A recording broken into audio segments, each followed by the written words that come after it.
네, 여러분 우리가 계속 예수님의 산상수훈을 보고 있습니다. 오늘 우리가 생각해 볼 말씀은 우리가 인사한 것처럼 너희는 세상의 빛이라는 말씀입니다. 성경은 예수를 믿는 사람들이 세상의 빛이라고 이야기합니다. 예수를 믿는 모든 사람들, 세상의 빛이라고 하죠. 그러면서 성도가 가지는 특권, 그리고 어떻게 보면 책임, 그것에 대하여 이야기합니다. 우리는 보통 세상의 빛이라 이렇게 얘기하면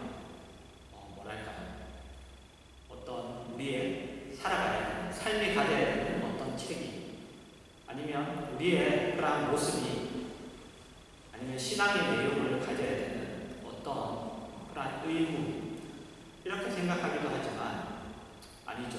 오히려 그렇게 생각할 때가 많죠.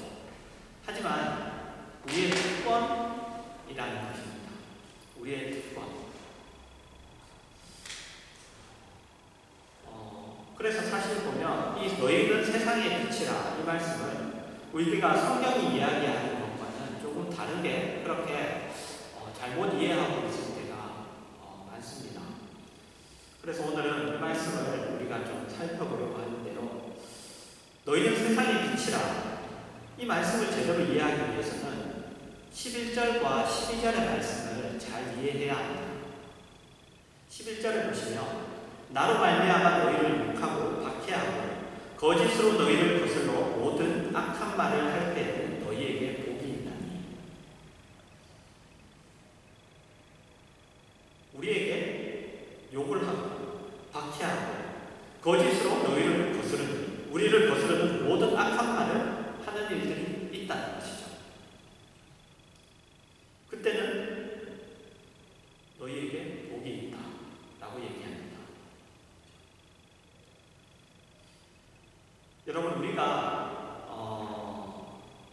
살고 있는 이 세상, 우리가 지금 살고 있는 이 세상과 우리에게 허락된 그 하나님의 나라는 적대적인 관계이죠.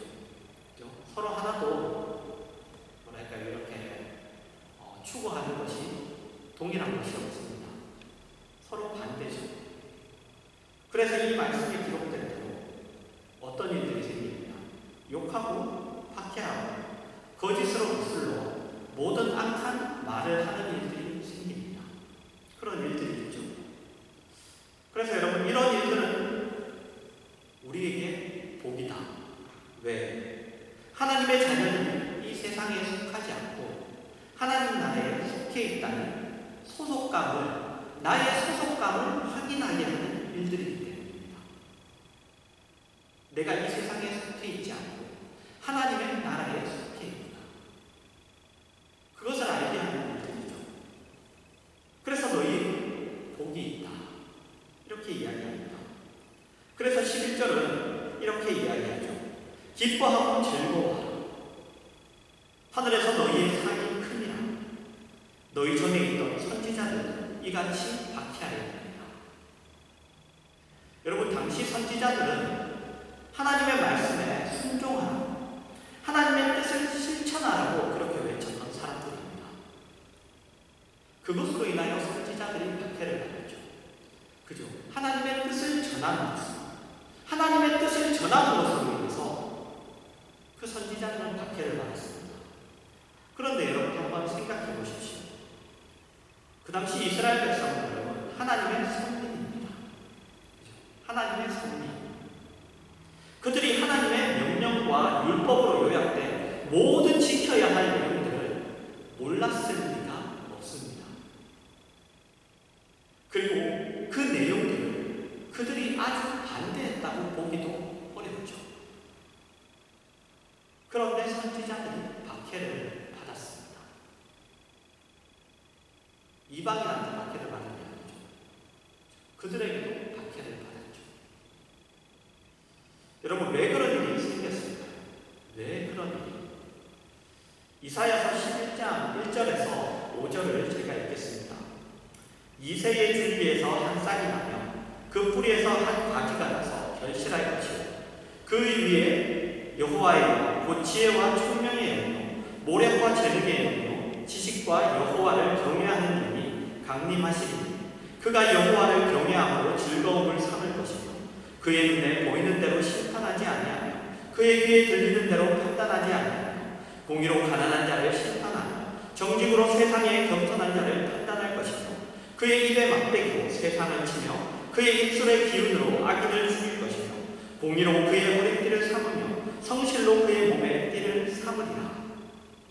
예수 그리스도에 관한 예언입니다.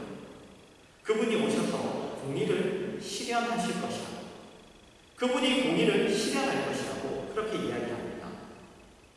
그리고 여러분, 이 일은 비단 예수님만의 일이 아니었죠. 이 일은 이스라엘의 역사 속에서 세워졌던 모든 하나님의 종들, 선지자들에게 주어졌던 일이었습니다. 그들이 행했던 일은 이 세상에서 공의, 공평과 정의를 구현하는 일이었습니다. 그런데 보시면 여러분, 그 일의 근거가 뭐냐? 그 일의 근거, 그들이 그런 일을 할 수 있는, 또는 그 일을 하는 근거가 뭐냐 할 때, 여호와의 영, 곧 지혜와 총명의 영이요 모략과 재능의 영이요 지식과 여호와를 경외하는 영이 강림하시는 일입니다. 그 영이 강림해서, 그래서 그들이 그 일을 한다라고 합니다. 여호와의 영에 의해서 그 일을 감당하게 되는 것이죠. 그래서 이어지는 너희는 세상의 빛이라는 이 성도에 대한 어떻게 보면 복된 선포 또는 성도의 책임, 이것은 우리가 가진 정체성에 근거합니다. 우리가 가진 정체성, 어떤 정체성이냐? 하나님의 자녀라는 정체성, 하나님의 주권과 통치 아래에 있다는 정체성에 근거합니다. 그래서 우리의 빛 때문에 우리가 가지는 기독교 신앙의 내용, 그것을 내가 어떻게 실천하고 그것을 내가 어떻게 하고 이전에 그 내용을 가지신 하나님의 근거하는 것이죠. 그 내용을 가지신 그분이 누구인가에 근거합니다. 그분이 어떤 분인가. 그래서 여러분, 사실 우리가 가지는 기독교 신앙의 내용들, 그것도 다 그분이 누구인가에 대한 고백이죠. 우리가 하나님 앞에 어떤 모습으로 사는가, 그것이 다 하나님이 어떤 분인가에 대한 고백이라는 겁니다. 요한복음 1장 1절에서 5절입니다. 태초에 말씀이 계시니라. 이 말씀이 하나님과 함께 계셨으니 이 말씀은 곧 하나님이시니라. 그가 태초에 하나님과 함께 계셨고 만물이 그로 말미암아 지은 바 되었으니 지은 것이 하나도 그가 없이는 된 것이 없느니라. 그 안에 생명이 있었으니 이 생명은 사람들의 빛이라. 빛이 어둠에 비치되 어둠이 깨닫지 못하더라. 여러분, 누가 빛입니까? 예수님이 빛이죠. 예수님이 빛이고 예수님이 생명이십니다. 그분은 빛에 대하여, 생명에 대하여 가르쳐주러 오신 분이 아닙니다. 그분이 빛이고 그분이 생명입니다. 그래서 우리가 그분을 소유하고 있기 때문에, 우리가 그분 안에서 하나님의 통치 아래 있기 때문에 우리가 빛인 겁니다. 우리가 우리의 신앙을 어떻게 실현하는가가 우리가 빛이라는 근거는 아닌 것이죠. 우리는 하나님의 자녀라는 것이 무엇인지요, 예수를 믿는다는 것이, 그 고백이 무엇인지 우리는 알아야 합니다. 하나님의 자녀라는 것이 도대체 어떤 것인지, 내가 예수를 믿는다고 하는 그 고백이 도대체 무엇인지, 그것을 우리가 알아야 합니다. 우리는 세상에 속해 있지 않고 하나님 나라에 속해 있습니다. 하나님의 통치 아래에 있습니다. 그래서 여러분, 이 세상에서 핍박을 받습니다. 세상은 우리에게 적대적입니다. 그리고 우리는 예수님이 그 성실의 길을 걸으신 것 같이 고난의 길을 걸어야 합니다.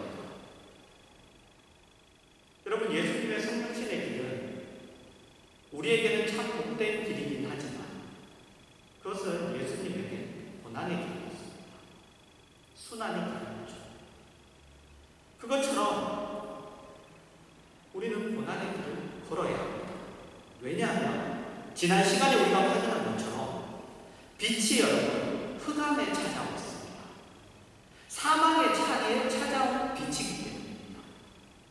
그러니까 빛인 우리는 어두운 자리와 사망의 그늘진 곳으로 보냄을 받습니다. 세상은 흑암의 자리고 사망의 자리죠. 우리가 그곳으로 보냄을 받기 있기 때문에 우리가 그곳에서 고난의 길을 걷는 것은 당연한 것이죠. 그래서 우리가 빛이라는 것은 여러분 우리의 소속에 대한 얘기입니다. 우리가 어디에 소속됩니까?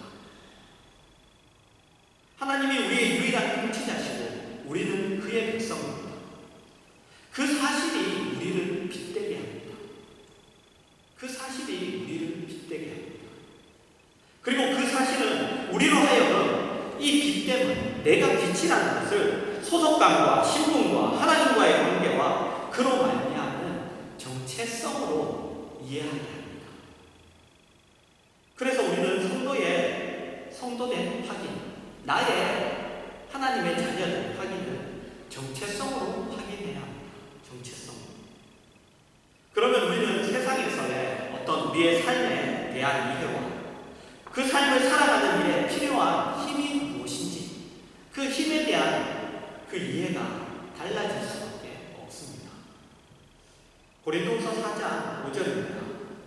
우리는 우리를 전파하는 것이 아니라 오직 그리스도 예수의 주 되신 것과 또 예수를 위하여 우리가 너희의 종된 것을 전파하라. 여러분, 우리는 우리를 전파하기 위하여 살지 않습니다. 우리를 전파하기 위하여 예수의 주 되신 것을 전파하기 위하여 삽니다. 예수님이 주인이신 것을, 예수님이 우리의 통치자이신 것을, 그것을 전파하기 위하여 삽니다.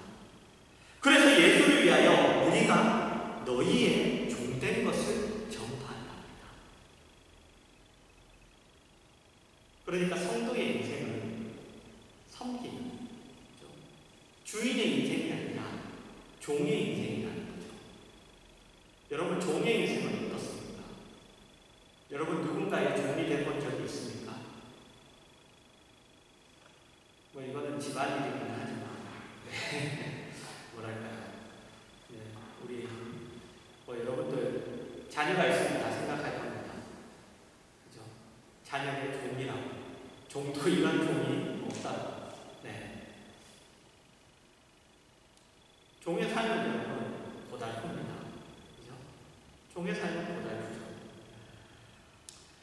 6절과 7절입니다. 어두운 데에 빛이 비치라 말씀하셨던 그 하나님께서 예수 그리스도의 얼굴에 있는 하나님의 영광을 아는 빛을 우리 마음에 비추셨느니라. 우리가 이 보배를 질그릇에 가졌으니 이는 신이 큰 능력은 하나님께 있고 우리에게 있지 아니함을 알게 하려 합니다. 우리의 보배는 누구죠? 예수 그리스도입니다. 우리의 보배는 예수 그리스도고 우리는 질그릇이야 합니다. 8절부터 10절입니다. 우리가 사방으로 우겨쌈을 당하여도 쌓이지 아니하며 답답한 일을 당하여도 낙심하지 아니하며 박해를 받아도 버림받지 아니하며 거꾸로뜨림을 당하여도 망하지 아니하며 우리가 항상 예수의 죽음을 몸에 짊어지는 예수의 생명이 또한 우리 몸에 나타나게 하려 합니다.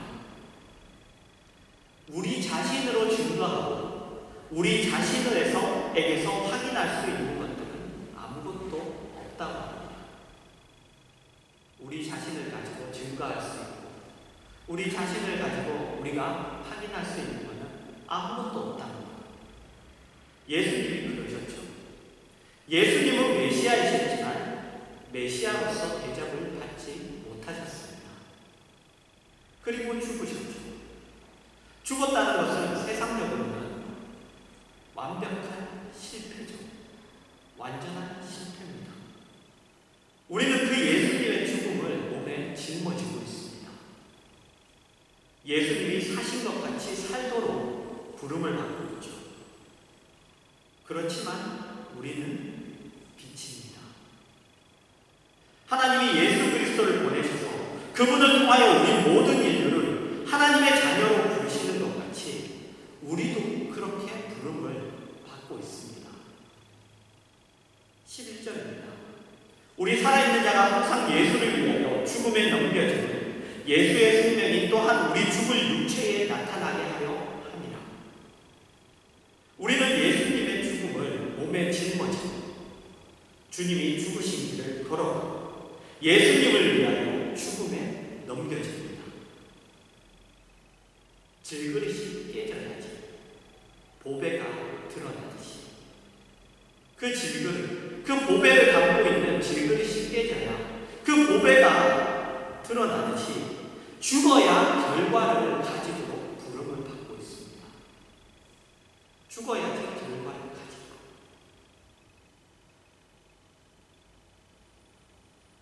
그래서 우리가 그리스도 예수 안에 속했다는 것으로 기능하는 존재가 되었다는 것을 인식해야 합니다. 내 자신이 그리스도 예수 안에 속했다는 것으로 이제 모든 기능을 하는 그런 존재로 그런 존재가 되었다는 것을 우리가 인식해야 되죠. 여러분, 그것이 빛입니다. 그것이 빛입니다. 저 사람은 더 이상 세상의 주인이 아니며 세상의 법칙으로 살지 않으며 예수님으로만 주인을 삼고 예수님을 위하여 기꺼이 세상이 가지는 가장 큰 힘에 대해서도 굴하지 않는다.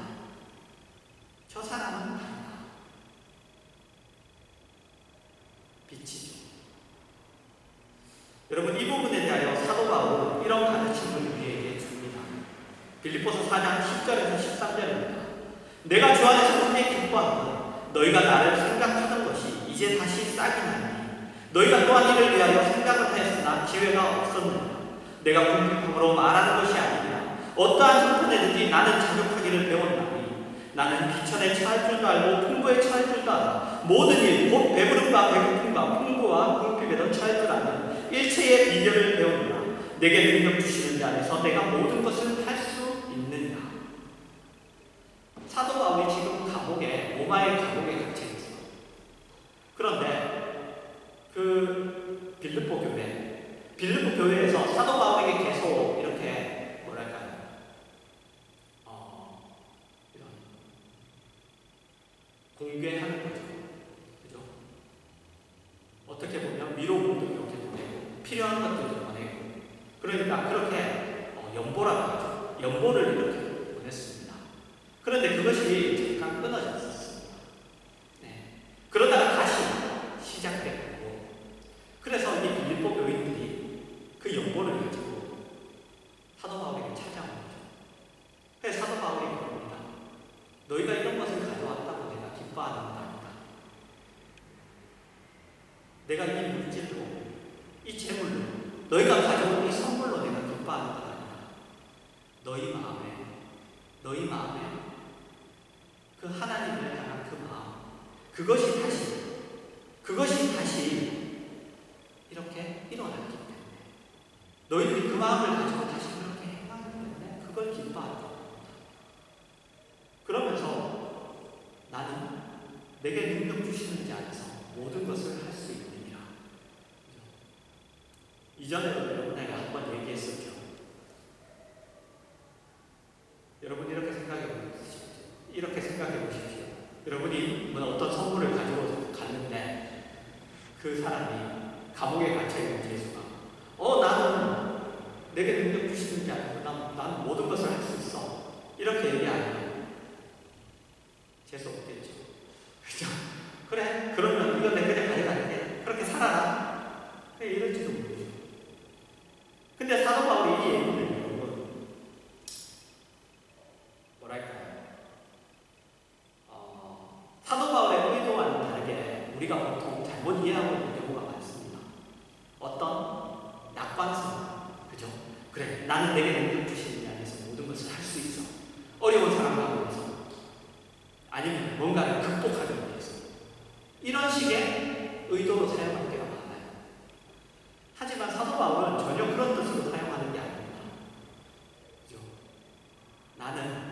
내게 능력 주시는 자 안에서 모든 것을 할 수 있어.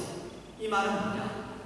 나는 세상을 섬기지 않고 예수를 섬긴다. 나는 내가 섬기는 예수님이 하라고 하시는 일은 무엇이든지 할 수 있다.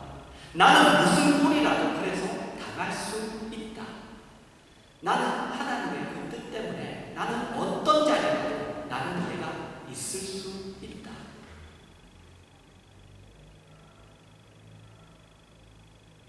여러분, 고난은 극복하는 것이 아닙니다. 고난에서 가장 중요한 것은 당하는 겁니다. 당하는 것. 내게 능력 주시는 자 안에서 나는 어떤 정편도 감수할 수 있다. 바로 그 얘기를 하고 있는 거죠. 여러분, 이게 성도의 현실입니다. 이게 성도가 마주하는, 성도가 모여져 있는 현실이에요. 우리는 세상보다 예수님이 더 크시다는 걸 압니다.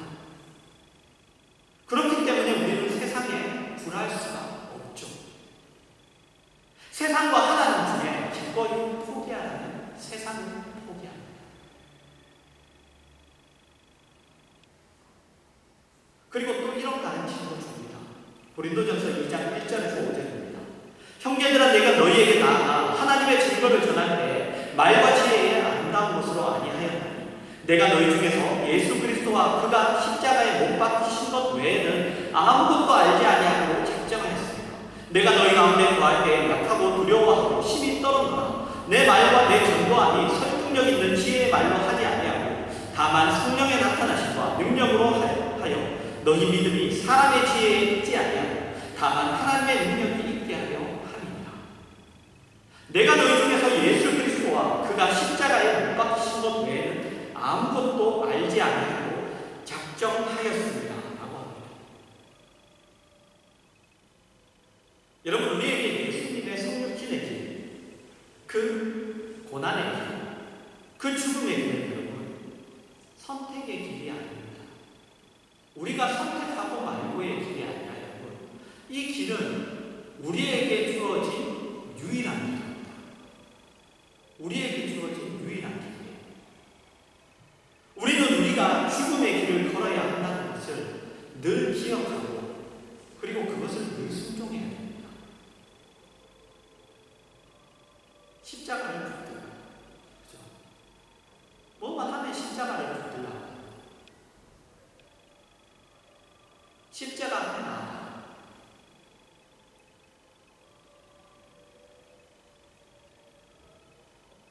여러분, 이것이 성경이 이야기하는 너희는 세상의 빛이다.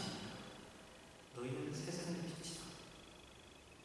그래서 여러분, 오늘 마태복음 16절, 마태복음 5장 16절이 나오는 거예요. 이같이 너희 빛이 사람 앞에 비치게 하여 그들로 너희 착한 행실을 보고 하늘에 계신 너희 아버지께 영광을 돌리게 하라. 여러분, 이 착한 행실은 우리가 얘기하는 착한 게 아니에요. 하나님이 보시기에 착한 행실입니다. 우리가 얘기하는 그냥 어떤 도덕적으로 윤리적으로 선한 행위가 아니에요. 그것보다 큰 내용입니다. 왜? 하나님을 아니까. 하나님을 아는 자에게, 하나님을 아는 자에게 얘기하는 거죠. 그래서 여기서 영광은 하나님을 아는 영광이죠. 하나님을 아는 영광. 하나님이 누구신가를 아는 영광. 그래서 우리의 자랑은 하나님을 아는 것 자체에 있습니다. 하나님을 아는 것 자체. 하나님의 자녀라는 것 자체. 하나님이 누구신가를 아는 것 그 자체에 우리의 영광이 있고 우리의 복이 있는 거예요. 이사야서 42장 5절에서 7절입니다.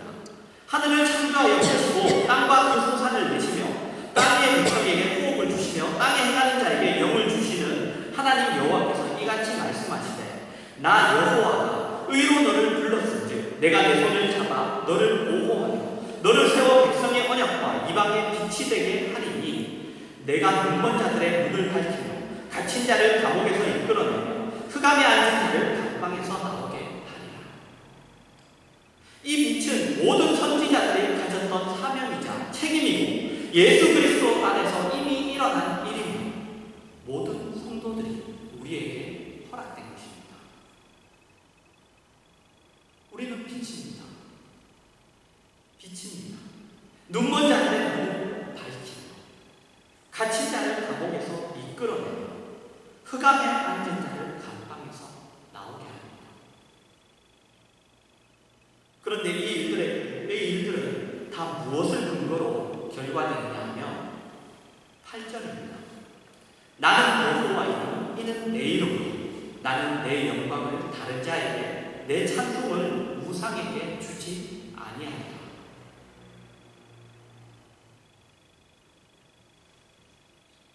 내가 영광을 하나님이 자신의 영광을 다른 자에게 주지 않는다. 우상에게 주지 않겠다고 하십니다. 무슨 말이냐면 하나님의 뜻으로 인하여 결과된다는 거예요. 하나님의 뜻입니다. 하나님이 작정하셨어요. 그래서 선지자들을 보내셨고 그의 아들을 보내셨고 지금도 우리를 보내십니다. 하나님은 자신의 영광을 위하여 자신의 자비롭고 거룩하고 신실하신 통치를 모든 피조물들에게 허락하기 위하여 가장 열악한 환경, 가장 어두운, 가장 절망적인 자리까지 열심히 일하시고 이루시고 계십니다. 여러분, 이것이 우리에게 빛이라는 사명입니다. 뭐냐면 내가 빛이라는 그 사명을 행하고 말고 이전에 이미 하나님의 뜻이라는 거예요. 이미 하나님의 뜻이라는 겁니다.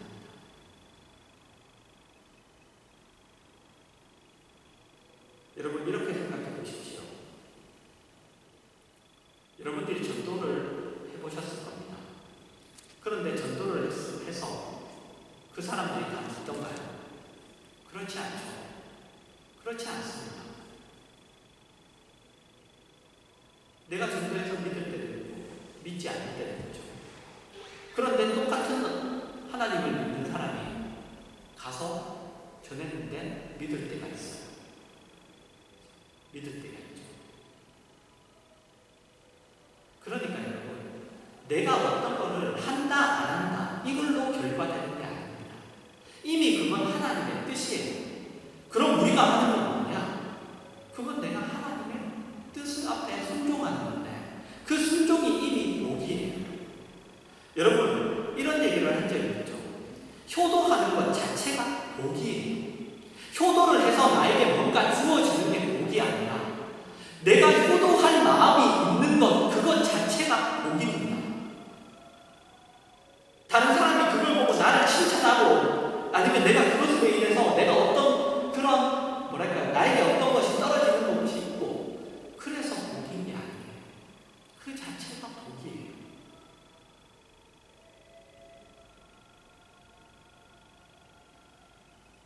우리의 삶이 바로 그런 거예요. 우리가 하나님에게 도움이 되느냐 충성하느냐 이전에 하나님의 뜻이에요. 그래서 우리가 이 뜻에 순종하며 사는 것, 우리가 이 뜻에 순종하며 살면 여러분, 그것 자체가 이미 우리의 보상이고 우리의 복입니다. 성경은 얘기해요, 여러분. 물론 마지막 때에 그 벌이 있습니다. 하지만 여러분, 더러움에 버려져 있는 것, 하나님을 알지 못하는 것, 그것 자체를 벌이라고 얘기해요. 그것 자체를 심판이라고 얘기합니다. 그걸 모르는 것 자체는.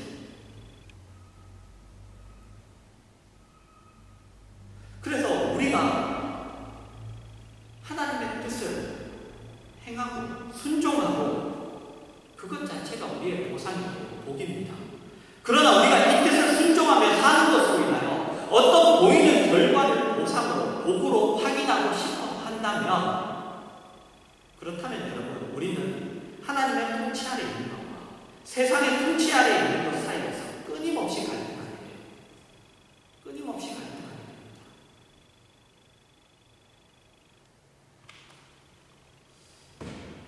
여러분, 하나님이 우리를 빛이라고 하십니다. 빛. 이 빛이라는 내용이 팔복에 이어서 나옵니다.